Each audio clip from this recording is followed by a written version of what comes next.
आम्ही इथे sofa clean करायला आज काढलेला आहे आणि आता शिव तुम्हाला सगळ्यांना ABCD बोलून दाखवणार आहे, है ना?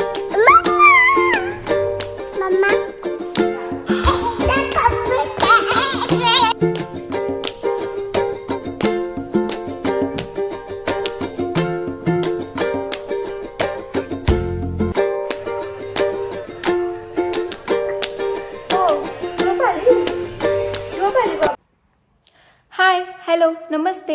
मी सिद्धी स्वागत करते तुमचं माझ्या एका नवीन व्हिडिओमध्ये. हा व्लॉग मी स्टार्ट करते संध्याकाळपासून. तर वाजले होते 5 आणि इथे मी इडलीसाठी डाळ आणि तांदूळ भिजवत होते. तर या वाटीच्या मापाने मी 3 वाटी तांदूळ घेतलेले आहेत. तांदूळ हे आपले साधे राशनचे तांदूळ आहेत. आणि याच वाटीने 1 वाटी उडदाची डाळ घेतलेली आहे. सो मी फक्त डाळ आणि तांदूळच भिजवते. मी यात इतर काहीही टाकत नाही. काही जण यात मेथीदाणा टाकतात, काही जण साबुदाणा टाकतात, पण मी फक्त डाळ आणि तांदूळ एवढंच भिजवते. सो 2 पाण्याने हे छान स्वच्छ धुवून घ्यायचं आणि त्यानंतर मग हे आता 5 वाजले होते. सो मी हे रात्री 10 वाजता वाटणार होते माझं सगळं आवरल्यानंतर. तर हे 5 तास छान भिजणार होतं आणि रात्री मग मी हे वाटून घेतलं.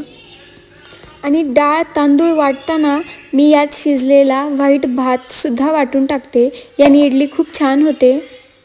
माझी मम्मी ना खूप छान इडल्या बनवते. तिने बनवलेल्या इडल्या सगळ्यांना खूप आवडतात. सो आता तुम्ही पहा, हे वाडगं अर्धसुद्धा नाही आहे आणि नेक्स्ट डे तुम्ही हे पहा, हे बॅटर किती फुगलं आहे, खूप छान फर्मेंट झाले. हे बॅटर मी तुम्हाला चमच्याने दाखवते की हे किती छान फर्मेंट झाले. बॅटर छान फर्मेंट झालं ना की मग त्याच्या इडल्यासुद्धा खूप छान स्पंजी होतात. त्यानंतर मी इथे शिवसाठी बनाना चिप्स बनवत होते. आमचे जे शेजारी आहेत ना त्यांच्याकडे केळीचं झाड आहे आणि त्याला भरपूर केळी आली होती. सो त्यांनी आम्हाला आणून दिले होते, पण ते खूप कच्चे होते. सो मी त्याचे इथे चिप्स बनवले होते आणि शिवला इतके आवडले होते. मी त्याची रिॲक्शन घ्यायचंच विसरले आणि त्याने पूर्ण हे संपवले. त्याला इतके आवडले होते.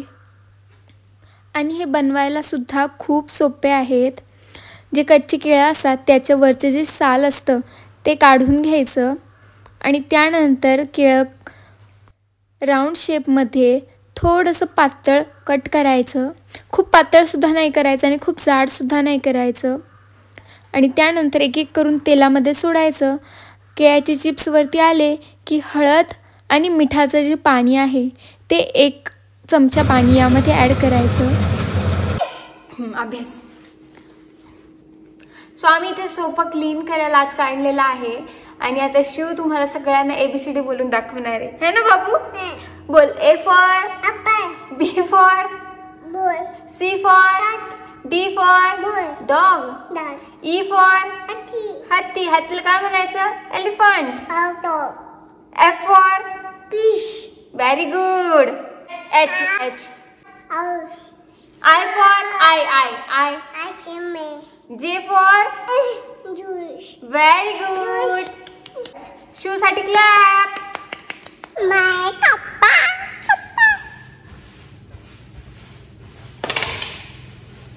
दाखव मम्मा कुठे दाखव.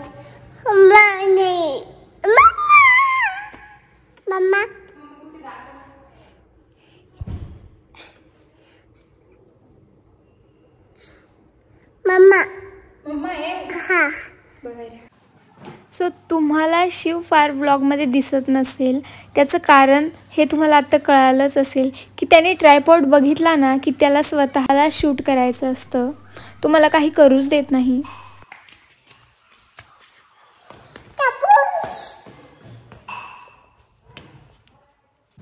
आणि तुम्हाला त्याने पुष्पा डान्स करून दाखवला, जो की रेकॉर्ड नीट झालेला नाही आहे. त्याचं पाय तुम्हाला दिसत नसेल. सो मम्मींनी सोफ्याचे आज कवर धुतले होते आणि तेच मी पुन्हा इथे लावते आहे. सो हे जे कवर्स आहेत हे सोफ्यासोबतचे नाही आहेत. जे कुशन्स आहेत ते व्हाईट कलरचे आहेत आणि व्हाईट कलर खूप इझिली खराब होतो आणि त्यात शिव तर दिवसभर काही ना काहीतरी खात असतो, त्यामुळे मग हे एक्स्ट्राचे कवर्स यावर आम्ही टाकतो जेणेकरून ते खूप लवकर खराब होऊ नये. आणि त्यानंतर झाली होती इथे संध्याकाळच्या स्वयंपाकाची वेळ. सो मी ही साई ना जमा करून ठेवते तूप कढवण्यासाठी आणि जेव्हा मी याचं तूप कढवेल ना तर ते मी तुमच्यासोबत शेअर करेल. आणि आज स्वयंपाकामध्ये फार काही बनवायचं नव्हतं, मी बनवणार होते मसाले भात. सो मी इथे बासमती राईस घेतला आहे. हे तांदूळ स्वच्छ पाण्याने धुवून घ्यायचे आणि त्यानंतर मग ते सोक करून ठेवायचे.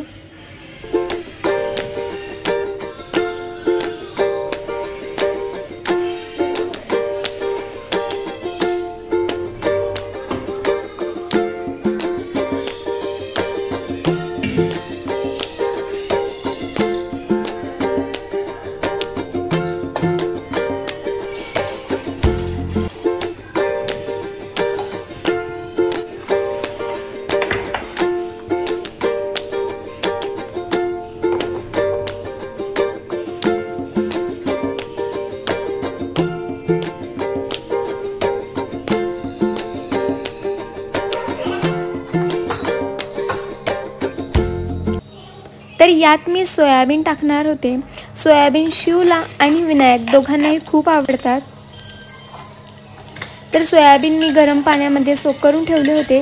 जोपर्यंत आपली हे प्रिपरेशन होतं ते तोपर्यंत सोयाबीन छान सोक होतील. तर इथे मी कुकरमध्ये थोडंसं तेल घेतलं आहे, त्यात जिरं ॲड केलं आहे आणि जिरं ॲड केल्यानंतर उभा चिरलेला कांदा छान परतवून घ्यायचा आहे आणि त्यानंतर उभा चिरलेला मी टोमॅटो यात घातलेला आहे आणि हे लवकर शिजावं यासाठी मी इथे थोडंसं मीठ टाकलेलं आहे. हे छान परतवून घ्यायचं. त्यानंतर इथे अर्धा चमचा हळद आणि त्यासोबत काही खडे मसाले टाकणार आहे. आणि हा मसाला आहे ना मम्मींनी आज नवीन आणला होता, सो मी हा ट्राय करून बघत होते आणि यात खडा मसाला ऑलरेडी होता, त्यामुळं मग मी एक्स्ट्राचा ॲड नाही केला. तर तुम्ही पाहू शकता या मसाल्यामध्ये स्टारफूल होतं, काळी मिरी होती, लवंग होते, भरपूर खडे मसाले अख्खेच्या अख्खे होते यात. आणि त्यानंतर मग मी वाटाणा आणि गाजर ॲड केलं आणि त्यानंतर आपले सोक केलेले सोयाबीनसुद्धा इथे छान मऊ झालेत. सो ते पाण्याने वॉश करून घ्यायचे. त्याचं जे पाणी आहे ते काढून टाकायचं आहे.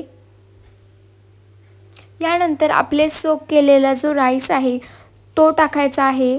चवीनुसार मीठ टाकायचं आणि जसं की राईस सोक केला होता त्यामुळे यात खूप कमी पाणी टाकायचं. एवढंच पाणी टाकायचं जेवढं आपले जे तांदूळ आहेत ते पाण्यात भिजतील एवढंच पाणी टाकायचं. नाहीतर मग हे तांदूळ तुटतील ज्यावेळी हा भात शिजेल तेव्हा. सो खूप पाणी टाकायचं नाही. आणि त्यानंतर मग मी इथे तूप टाकते. सो तुम्हाला आवडत असेल तर तुम्ही टाका, नसेल आवडत तर हे ऑप्शनल आहे. आणि त्यानंतर बारीक चिरलेली कोथिंबीर. लाडूला खूप बोर झालं होतं, तुम्ही त्याचा आळस पाहू शकता. गॅसची फ्लेम मोठी ठेवून फक्त 2 शिट्ट्या घ्यायच्या आहेत. आणि राईसचा कुठलाही प्रकार मला विनायकला खूप आवडतो. आम्हाला रोज जरी भात दिला कुठल्याही प्रकारचा तरी आम्ही खाऊ शकतो, इतका आम्हाला दोघांनाही भात खूप आवडतो. तर हा व्लॉग मी इथेच एंड करते. व्हिडिओ आवडला असेल तर नक्की लाईक करा, माझ्या चॅनलला सबस्क्राईब करा.